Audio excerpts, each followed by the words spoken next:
How to add multiple photos to your dump on Instagram. So in the video today, I'll be showing you guys how you can actually add multiple photos on your dump. So let's go ahead and get right into it. Now, firstly, go ahead and click on your story as if you're going to create a new story. Now here, you're going to want to go ahead and select a photo that you want to go ahead and add to your dump.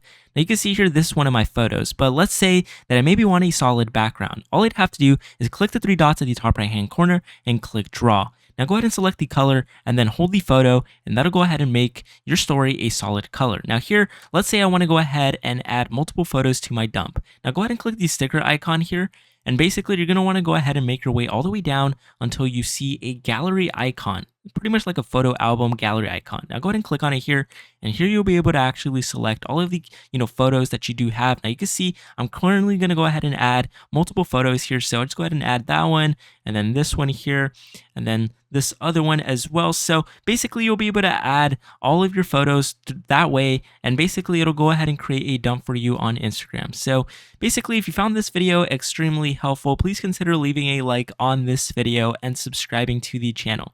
With that being said, have a fantastic day everybody, and I'll see you all until next time.